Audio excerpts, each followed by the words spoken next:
It took me a long time to realize that guilt is a natural result of being a responsible, loving parent. But yet it's not an emotion that we should let control us. Hi, my name is Melanie. And in Monday Morning Message number 41, I'm talking about the guilt we can experience when one of our children dies. I remember very vividly first two minor incidents of guilt I felt when my kids were small.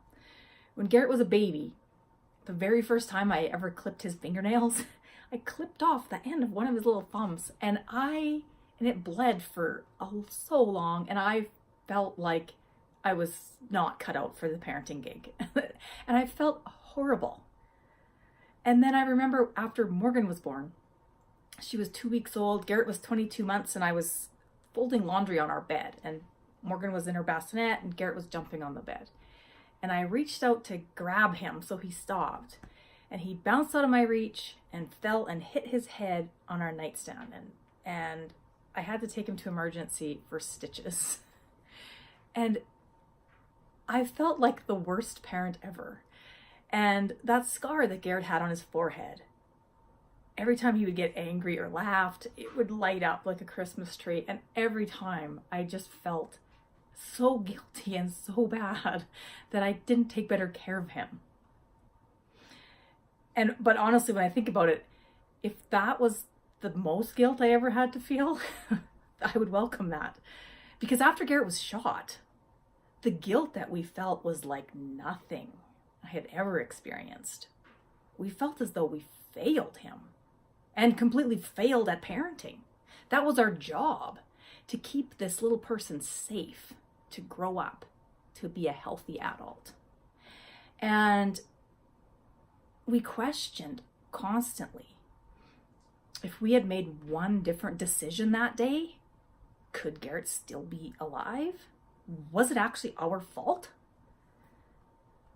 And honestly, I don't know.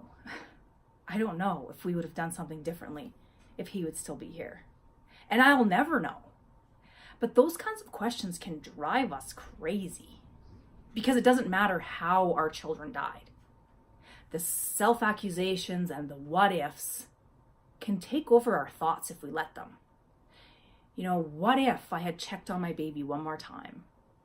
What if I didn't allow him to go on that trip or to drive with that person or to whatever? What if I had called my son one more time that night? Or what if I was there? Could I have made a difference? Would he still be here? Sadly, I've had to accept, and I know you have too, that some things are simply beyond our control. None of us is powerful enough to influence the life or the death of another person. So no one's death is our fault. And we can punish ourselves by holding on to that guilt forever if we want to. But unfortunately, we still can't change our situation. And guilt is an unavoidable emotion. But it is a completely unproductive one. And just because we feel guilty doesn't mean we are guilty. So we really have to find ways to let go of our guilt and stop expending energy with the what-if questions, and expend our energies into things that help keep our children's memory alive. Because ultimately that is what we need, and that will make us happy. Thank you for being here today. I'll talk to you next week.